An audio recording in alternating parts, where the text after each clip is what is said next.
Donc, je continue. Donc, trois États. Le Nigeria, le Niger et l'Algérie ont signé un contrat pour la réalisation d'un gazoduc. Pour moins que ça, pour moins que ça, des chefs d'État se rencontrent, des sommets sont organisés, de la publicité extraordinaire est allumée autour de ça, alors que pour moins que ça, pour un gazoduc aussi gros que celui du Nigeria-Algérie, rien n'a été fait. Aucune visite d'un État, d'un soi-disant dirigeant d'État vers un autre, aucun sommet à trois, rien. Pour aller en Éthiopie à Addis Abeba, combien? C'était 40 jours et 40 nuits de bruit dans les médias, là. Hein, pour un truc comme ça, là. Donc, je reviens maintenant, je passe à quelque chose de plus efficace. Hein. Du moins, plus efficace pour les compatriotes d'Algérie, donc dans un baril de pétrole, il y a 7,35 barils par tonne de pétrole. Quand on dit qu'on produit un baril par jour, pendant 365 jours, ça veut dire pour une année, cela signifie qu'on produit 49,66 tonnes de pétrole, tonnes équivalent pétrole par année, quand vous produisez un baril par jour. Hein, un baril par jour. Quand vous produisez 1 million de barils par jour, il faudra multiplier 49,66 par 1 million, vous allez trouver la production par année. Donc, dans un baril de pétrole, il y a 159 litres. En dollars US, un baril de pétrole coûte en moyenne, hein, c'est un prix moyen officiel hein, que j'ai récupéré sur le web. Donc, un baril de pétrole coûte 74 dollars, 5. Donc, un litre de pétrole coûte 0,4686 dollars en Algérie. Hein. Le pétrole algérien, d'après ce prix moyen du baril de pétrole, un litre de pétrole coûte 0,4686 dollars. Hein. C'est un litre de pétrole. Hein. On va dire 0,50 dollars. Hein. 50 cents. Hein. 50 cents. C'est-à-dire un demi-dollar à peu près. Hein. Et avec un taux de change de 134,49 dinars par dollar américain, ça veut dire que le litre de pétrole coûte 63,0158. Il coûte 63,0158 dinars. D'après ces chiffres, un litre de pétrole coûte 63,0158 dinars. L'absence d'habitude, parce que ce sont les chiffres américains qui sont manipulés, ce sont les unités anglo-saxonnes que vous manipulez en Algérie, ce sont ces unités que je manipule moi-même.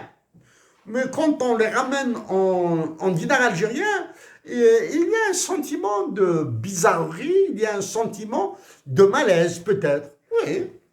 Si dans un baril il y a 159 litres, si un baril coûte 74 dollars, et si le taux de change était à 134,49 dinars, ça veut dire que le prix du litre de pétrole en dinars algériens coûte 63,0158. Hein. J'ai dit que j'utilise 4 chiffres après la décimale parce que sur les marchés monétaires internationaux, on utilise 4 chiffres après la décimale et après je serai obligé d'utiliser 6 chiffres après la décimale parce que quand on manipule des milliards, des trillions de dinars, les plus on le voit.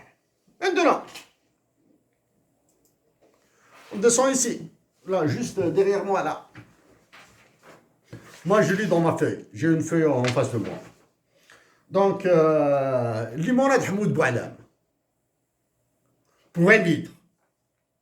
Je suppose qu'elle coûte 65 dinars le litre. 65 dinars le litre de limonade Hamoud Boualem. Je sais qu'il y a des bouteilles de 2 litres. J'ai vu le prix sur le web comme ça. Il varie entre 110 et 140 dinars la bouteille de 2 litres. Donc, j'ai l'habitude d'acheter du Hamoud Boualem ici à Montréal. Hein. D'ailleurs, je vais utiliser le tarif. Donc, la bouteille de limonade coûte 65 dinars.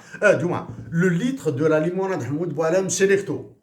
Somptueuse limonade. Tous mes amis canadiens qui l'ont découverte ont adoré ça. Ah, ils ont vraiment adoré ça. Hein. Donc, quand on prend le prix du baril de pétrole, le prix du litre de pétrole algérien qui est de 63 dinars, 0158. Quand on prend le litre de Hamoud Boualem qui coûte 65 dinars. Donc, avec 1 litre de Hamoud Boualem, avec 1 litre de la limonade Selecto Hamoud Boualem, on achète 1,03 litres de pétrole. C'est ce qu'on appelle un prix relatif. Ok? Le prix monétaire n'a aucun sens, presque. Ce sont les prix relatifs qui sont les plus importants. Donc, une bouteille de limonade, 1 litre de limonade Hamoud Boualem, c'est l'équivalent d'une bouteille d'un litre, 03 pétrole. On va prendre maintenant l'eau naturelle. Amen. Il y a un problème d'eau gigantesque en Algérie. Je suppose que 1 litre d'eau naturelle, peu importe la marque, Ifril, Lardija, Ben Haroun, Mouzaya, ou quelque chose comme ça, là. Hein? Peu importe la marque. Je suppose qu'elle coûte, le litre d'eau naturelle coûte 40 dinars. Donc, quand on compare ces 40 dinars à ces 63,0158, on trouve 0,63. C'est-à-dire, 1 litre d'eau naturelle nous donne moins qu'1 litre de pétrole algérien. Donc, j'ai pris la limonade Selecto de Hamoud Boualem, l'eau naturelle. Maintenant, le pain, une baguette. Le pain que nous mangeons. Je suppose qu'en Algérie, la baguette de pain coûte 15 dinars. Je suppose qu'elle coûte 15 dinars. Donc, elle nous donne, c'est l'équivalent de 0,24 litres de pétrole. 0,24, hein, parce que 60 dinars. Si le prix du pétrole coûtait, si le litre de pétrole coûtait 60 dinars en Algérie, la moitié c'est 30, la moitié de 30, c'est-à-dire c'est 15, et c'est le quart, de 60. Donc ici, c'est le quart, c'est-à-dire c'est 0,25. Donc, puisqu'il y a des différences ici, 63, etc., donc, une baguette de pain vaut 0,24 barils de 0,24 litres de pétrole. Vous pouvez inverser. J'inverse, hein? Je vais l'inverser immédiatement en face de vous. Égal.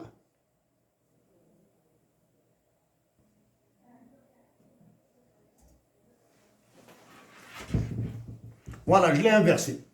C'est-à-dire, avec 1 litre de pétrole, on achète 0,96 litres de Hamoud Boualem. C'est le Hamoud Boualem. Avec 1 litre de pétrole, donc on achète moins d'1 litre de limonade Selecto. Avec 1 litre de pétrole, on peut acheter 1,58, 1,57 bouteilles d'eau naturelle. 1,5 bouteilles, c'est-à-dire c'est à peu près une bouteille, 1,5 litre. C'est un peu plus d'1,5 bouteille. Avec 63 dinars, on peut acheter combien? on peut acheter 4,20 pains. Avec 1 litre de pétrole, on achète 1 litre de pétrole, 4 pains. Enfin, êtes-vous à l'aise avec ces chiffres? 1 litre de pétrole, c'est presque 1 litre de Selecto. 1 litre de pétrole, c'est 4,20 pains. On va dire 4 pains. Est-ce que c'est normal? Est-il normal? Est-il censé? Est-il raisonnable d'avoir une bouteille 4 pains, qu'il faudra donner 4 pains pour avoir 1 litre de pétrole, et il faudra donner un litre de Selecto pour avoir 1 litre de pétrole? Ce que ça vous laisse raisonner, je vous laisse apprécier. Hein. C'est choquant, hein. C'est choquant, hein. Du moins, pour moi, c'est pas choquant. C'est naturel, c'est un calcul qu'il faut faire, et dans ce calcul. Maintenant, il y a le problème du moins, il y a une question, l'huile d'olive de Kabylie. Ah, ça me permettra, l'huile d'olive de Kabylie me permettra de décontracter, de souffler un petit peu et d'être plus à l'aise. Aux dernières nouvelles, 1 litre d'huile d'olive de Kabylie coûte 1200 dinars. Tant pis. Pour ça, c'est 1200 dinars, c'est dans la région de Boujlil. Tant pis pour la région de Wagnoul. Ils ont très peu d'oliviers. Non, qu'à partir à Boujlil, on a acheté. Au Canada, 1200 dinars. 1 litre d'huile d'olive, 1200 dinars. 1 litre d'huile d'olive, c'est presque 20 litres de pétrole. 19,04.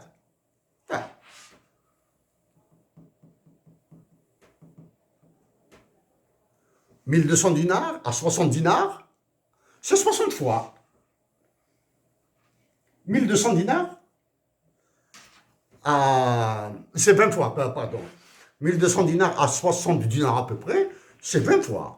Donc 1200 dinars à 63, comparé à 63,0158, c'est 19,04 litres d'huile d'olive. Dieu merci. L'huile d'olive est plus chère que le pétrole. L'huile d'olive est plus chère que le pétrole. Ça doit vous faire travailler là. Hein?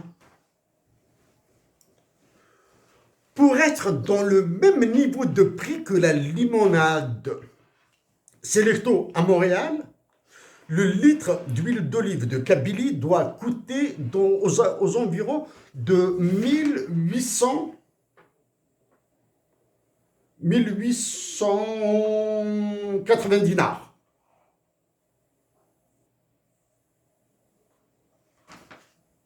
Pour être au même niveau, pour ramener l'huile d'olive au niveau du prix de la limonade, au niveau, pas à l'égalité, au niveau des prix. Hein. Le prix de l'huile d'olive à Montréal doit coûter 1880 dinars à peu près. La dernière huile d'olive de Kabylie que j'ai achetée, je dois l'avoir payée à 14 dollars. Hein. 14 dollars le litre de Kabylie. 14 dollars. Donc avec ce taux de change, là, il faudra 14 dollars multiplié par 134, vous allez trouver un chiffre. Hein. Donc actuellement, le prix de l'huile d'olive de Kabylie à Montréal est bas. Il est bas. Je ne dis pas qu'il n'est pas cher ou qu'il est trop cher. Non. Qu'il est bas par rapport à la limonade, par rapport au pain, par rapport à l'eau naturelle. Et ben, donc, ayant des amis à Boujlil, Bouhou, Nassar, Bouhou, l'autre Bouhou, là, donc, augmenter le prix de l'huile d'olive. Il est encore, comparé à la limonade, l'huile d'olive, le prix de l'huile d'olive est bas par rapport à celui de la limonade, par rapport à celui du pain. Augmentez-le.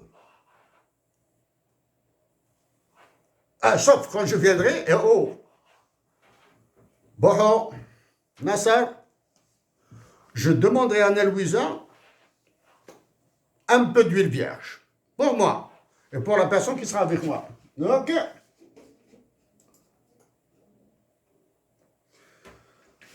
Non, j'ai parlé des prix relatifs. Pour ceux qui s'intéressent à ça, c'est la théorie de David Ricardo, les avantages comparatifs. Donc, pour consommer 1 litre de limonade Ahmoud Boualem, un Algérien doit donner 1,03 litres de pétrole, 0,63 litres, 0,63 litres pour 1 litre d'eau naturelle et 0,24 litres de pétrole pour un pain. Est-ce que, etc. Donc ça, je le brancherai.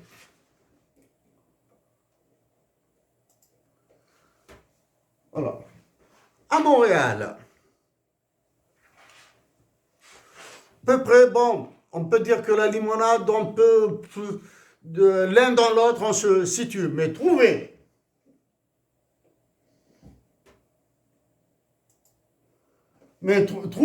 du pain, trouver 1 litre d'eau à 0,29 $ et une baguette de pain à 0,111, une baguette de pain à 0,1115 $ relève de l'impossible dans tout le Canada. Ok, d'accord?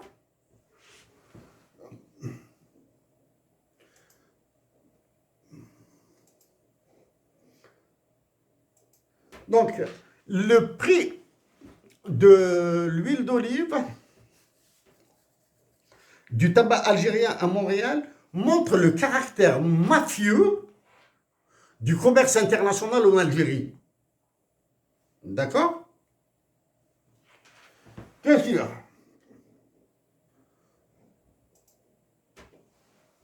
Donc ici, pour être dans le même niveau de prix, le litre d'huile de Kabylie doit coûter 1880 dinars en Algérie. C'est-à-dire quand on prend le prix de la limonade à Montréal et on applique la même logique au prix de l'huile d'olive à Montréal, donc en Algérie, l'huile d'olive doit coûter 1880 dinars le litre. D'accord? C'est pour cette raison que vous voyez que les propriétaires les propriétaires des huileries, surtout maintenant électriques, celles importées d'Italie, deviennent très riches rapidement. Parce que ils savent que c'est la richesse, comme l'a dit David Ricardo, elle est dans la terre. Ok? Parlons de l'huile d'olive maintenant. Pourquoi son prix doit augmenter en Algérie? Le prix, je défends l'augmentation du prix de l'huile d'olive en Algérie. C'est-à-dire, j'accélère l'inflation en Algérie. Tant pis. Pas maintenant. Des contractions. Il y a assez longtemps, là, très longtemps, quand j'avais 10 ans, 11 ans. Mon père, paix à son âme, m'a demandé de l'accompagner dans notre champ, à Tarzan. C'était au mois d'août, fin juillet, début août, pour irriguer nos oliviers. Nous avons quelques oliviers, de rien du tout là. J'étais l'aîné. Eh oui, l'aîné, être l'aîné dans une famille a des avantages, il a des inconvénients. Les avantages, toutes les corvées tombent sur moi. Et les inconvénients, toutes les corvées tombent sur moi. Les avantages, je suis aimé à Bougelba. Ah, j'étais un petit dieu à la maison. On m'aimait beaucoup. Mais nous étions pauvres, hein. J'avais pas de Mercedes ou quoi que ce soit là. Mais j'étais aimé. Donc mon père m'a demandé de l'accompagner. Je l'ai accompagné pour irriguer nos oliviers.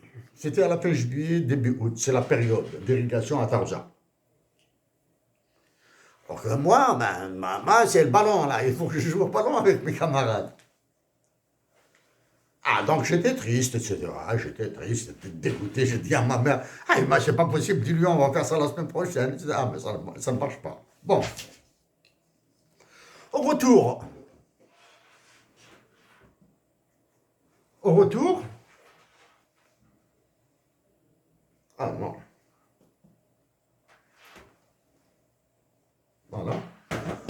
Au retour de Tarouza vers Boujdil, cours de route.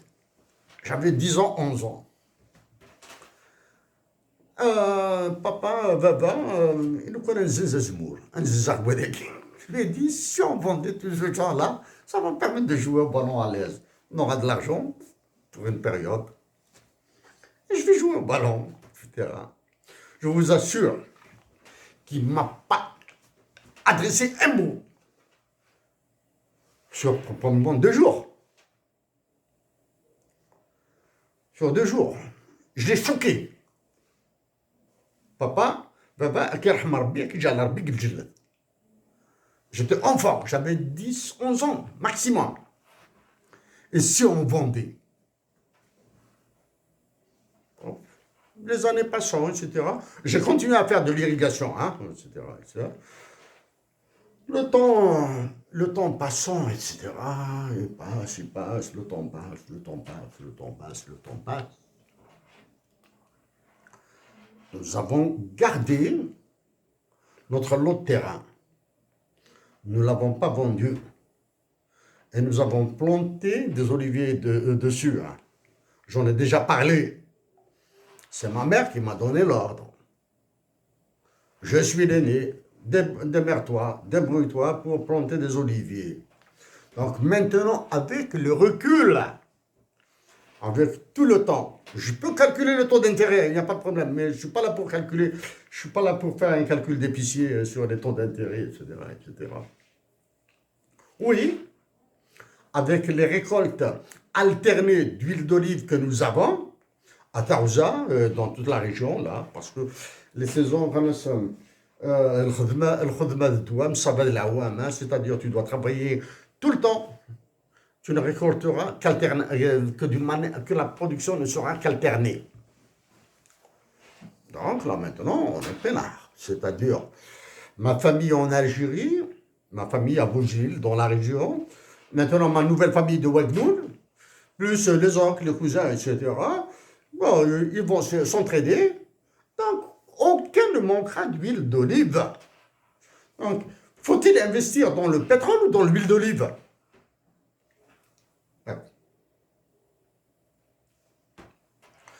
Tous ces éléments maintenant, là, tous ces éléments. Ah, je vous raconte une anecdote. La dernière fois que j'ai eu ma mère au téléphone, il m'a je t'adore.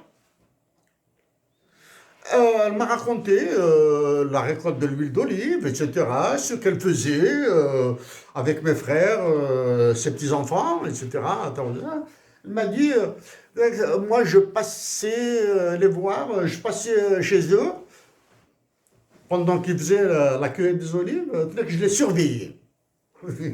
Il m'a dit, pourquoi tu les surveilles? Que j'ai peur qu'ils ne tombent. Qu'ils tombent. J'ai peur qu'ils tombent des oliviers relativement hauts, là. Ils vont se casser les bassins, la colonne vertébrale. Je surveillais les chutes et que je m'occupais des enfants. Je m'installais par terre, elle s'asseyait à même la terre. Donc voilà maman, ça c'est pour le truc. C'est un peu long, hein? C'est un peu long, mais elle encore du dur. Tout ce que je viens de dire là, il faut le mettre dans le cadre de la renégociation de l'accord Algérie-Union européenne. Actuellement, il est en renégociation. Il faut le mettre là, hein, tous ces prix là, les prix, les quantités, je me suis donné cette peine pour Hussein, pour Lounas, pour Louis, pour les personnes que j'aime, etc. Ah, mais il faudra le mettre dans le contexte politique. Hein. Dans le cadre de la négociation de l'accord avec l'Union européenne, hein. Donc il faudra voir la compétence des négociateurs, leur maîtrise du droit international et du fonctionnement des marchés monétaires, les vulnérabilités nationales algériennes, la dépendance à l'importation, hein, et le niveau de leur patriotisme. Est-ce que ce sont des patriotes qui vont... est-ce que leur patriotisme leur permettra de négocier? Ben, est-ce qu'il servira? Et ensuite, quelles sont les forces politiques qui sont derrière eux pour les aider? Les négociateurs, quand ils partent, ou bien quand ils partiront à Bruxelles ou à Tataouine-les-Bains pour négocier, il faut qu'il y ait une force politique derrière là. Si la force politique et militaire qui est derrière est loin d'être patriotique, il faut s'attendre au désastre. Maintenant que j'ai dit ça, avant de démontrer encore ce désastre, il est impératif que l'état-major de l'armée algérienne parte. Il est impératif que l'actuel état-major de l'armée algérienne parte. Qu'il doit être renouvelé. Une fois renouvelé, il soit renouvelé par des généraux, s'il y a des généraux patriotes. Ils doivent les chasser là. Hein. Il y en a marre maintenant. Hein. Il y en a marre. Acheter des avions Su-57 là, vous êtes fous. C'est de la folie. Signé. En attendant ce que vous allez acheter. Je veux être modéré dans mon propos. Dire que l'actuel chef d'état-major doit être chassé. Pas mis en prison ou quoi que ce soit là. Non. Cette histoire-là, non. Il faut apaiser le brasier algérien. Je veux modérer, mais c'est pas possible.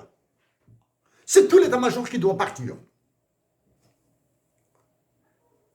Et une fois cet état-major renouvelé, intégralement renouvelé, une élection présidentielle sera organisée et rapidement. Donc, une fois cette l'organisation de cette élection présidentielle décidée, il y aura des candidats. Il n'y a plus de conditions là, de 500 voix, 7000 voix, résidence en Algérie, résidence machin, citoyenneté. Fichez-nous la paix avec ces salades-là. Fichez-nous la paix avec ces salades-là. Si je suis élu président de la République, je vais dissoudre une fois pour toutes l'Assemblée et le Sénat. Ils ne voteront plus jamais de loi. Regardez où est-ce qu'elles nous ont menés, ces lois-là. Ok? Le Sénat et l'Assemblée disparaîtront pendant au moins 2 années.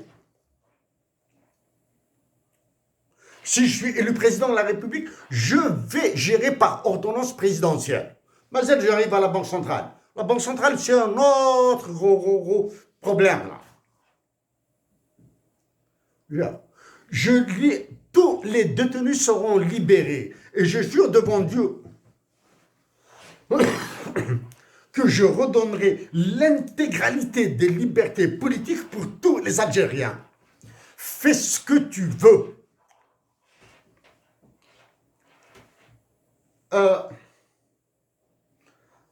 Porte atteinte à la sécurité de l'État, fais-le. Fais-le. Tu veux défendre l'intégrité du territoire algérien, fais-le. Tu veux défendre une autre option politique, défends-la. Mais nous allons donner la liberté aux Algériens de manifester. De manifester pour ou contre une idée, de manifester pour ou contre, par exemple, Emmanuel Macron. Il y en a marre, là. Il y en a marre. Oui, ça. En tout cas, l'Assemblée, les sénateurs, là, c'est la catastrophe. Maintenant que j'ai dit ça, en détail, il est là. Hein. Je passe à...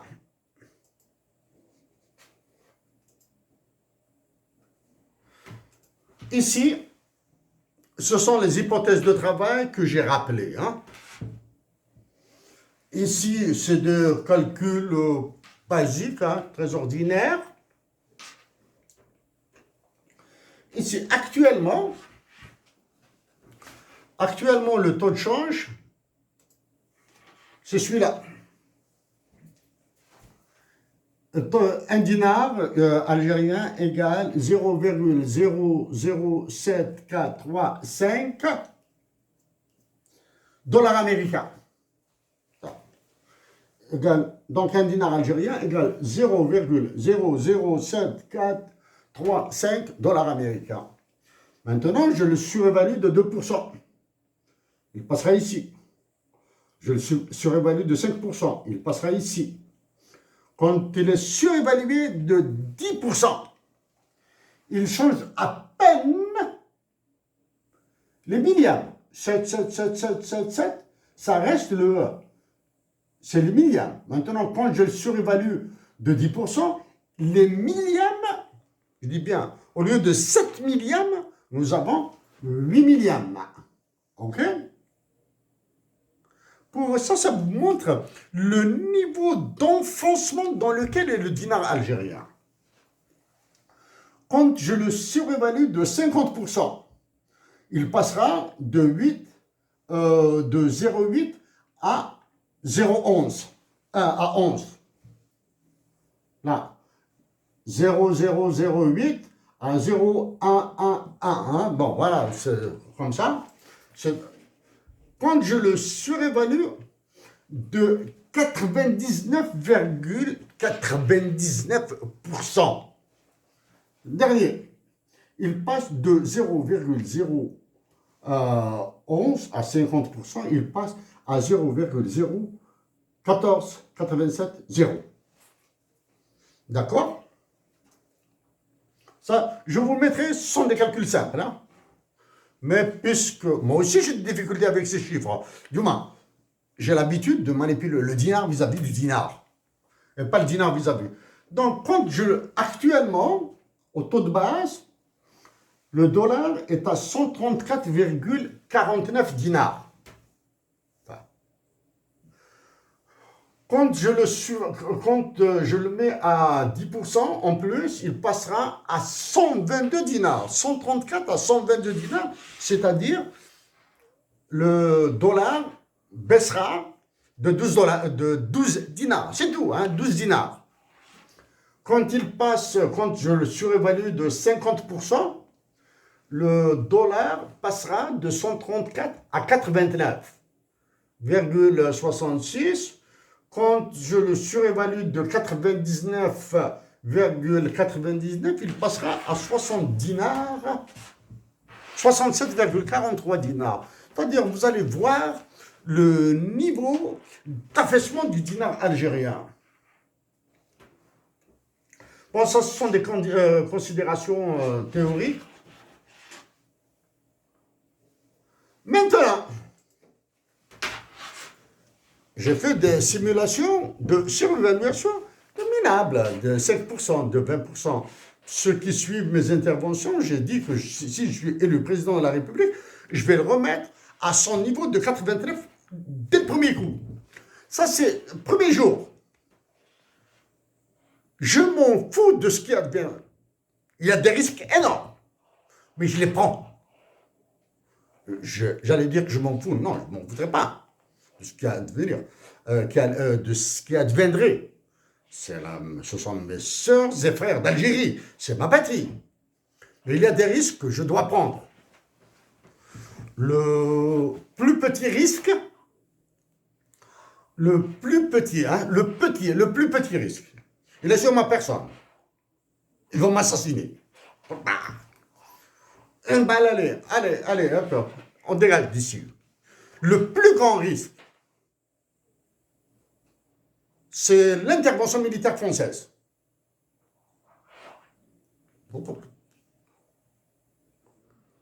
Une intervention militaire française en Algérie et une guerre civile.